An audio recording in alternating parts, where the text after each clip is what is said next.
One of the best warriors in Kansas history, Captain Allison Pliley rose to prominence as a scout and cavalry officer in the days of the frontier. Born on April 20, 1844 in Ross County, Ohio, Pliley was the youngest of 6 children to John and Mary S. Waddell Pliley. Around 1856, the Pliley family relocated to Soldier Township, north of Topeka in Shawnee County, Kansas.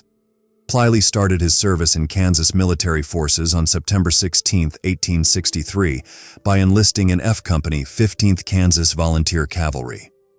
Throughout the Civil War, he rose through the ranks, serving as a corporal, first sergeant, and second lieutenant. He took part in engagements in Missouri and Kansas against Confederate Major General Sterling Price's forces. Following his release from military duty on July 31, 1865, Pliley settled back into a rural Topeka civilian life and started his legal studies. In 1867, amidst numerous reports of theft, murder, rape, and kidnapping of settlers by Indian warriors, Governor Samuel Crawford called for volunteers to form the 18th Kansas Volunteer Cavalry. Pliley volunteered and served as a civilian scout for this unit. Despite his civilian status, witnesses praised his leadership, which included commanding units.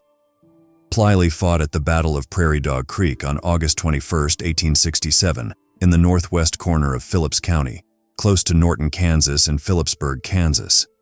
This battle involved the 18th Kansas Volunteer Cavalry, activated to assist the U.S. Army. Despite being shot twice during the battle, Pliley continued fighting and rallying the troops. He later made an incredibly brave dash through several hundred Indians to seek help. Not long after his service with the 18th Kansas Volunteer Cavalry, Pliley joined Colonel George A. Forsyth's scouts at Fort Hays, Kansas. When news of a massacre near Willow Springs, Colorado reached them, Forsyth's command set out in pursuit. They discovered the bodies and wagons of emigrants and rode to the Republican River, where the Arikari River joins it. There, the scouts encountered Indians. After camping overnight, the small group of scouts found themselves surrounded. They crossed to Beecher Island and entrenched themselves as the Indians persistently attacked. The bloody Battle of Beecher's Island began on September 17, 1868, where 50 scouts held off 1,000 Indian warriors for 9 days, with 22 scouts wounded. The battle occurred near present-day Ray, Colorado. Pliley was one of 4 men who managed to sneak through enemy lines and travel 73 miles on foot to Fort Wallace, Kansas, to arrange a rescue. Ironically, the commander of the troops who arrived as the battle was winding down later received the Medal of Honor. The camp became known as Camp Pliley, under Pliley's command, which had over 80 men and 90 horses. After the fight at Beecher Island, Pliley participated in the Battle of the Washita in Oklahoma on November 27, 1868. During this battle, Lieutenant Colonel George Armstrong Custer's 7th U.S. Cavalry attacked and destroyed the camp of Cheyenne Chief Black Kettle on the Washita River. Pliley served as a captain during this 6-month enlistment. Following his tenure with Forsyth's scouts, Pliley received a captaincy commission from the governor and assumed leadership of Company A within the 19th Kansas Volunteer Cavalry.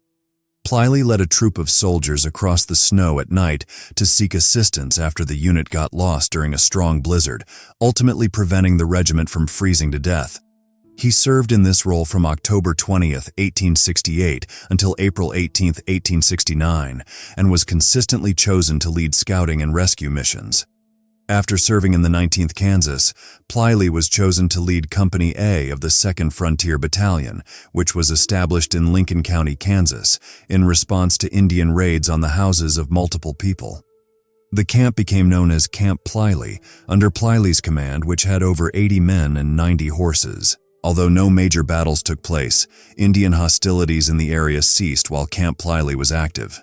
Eventually, Pliley got settled down, and on July 30, 1871, he wed Martha Mattie L. Young. 7 daughters were born to the couple. For several years, he worked successfully in various jobs, including laborer and painter. But the lure of adventure was too great to ignore.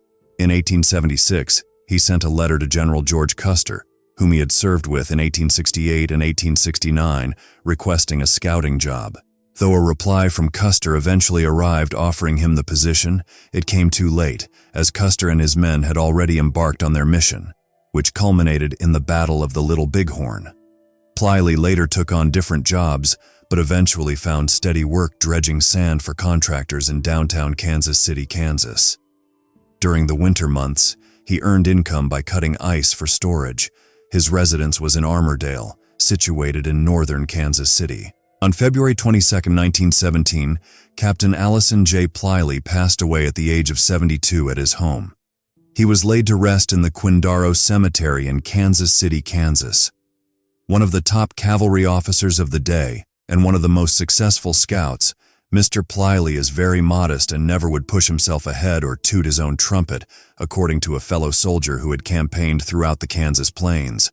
On the plains, courage was unrecognized and taken for granted 40 years ago, but Pliley's bravery stood out among his peers. He delighted in a desperate situation. He was born to lead. It was Pliley's habit to take the fall for a task.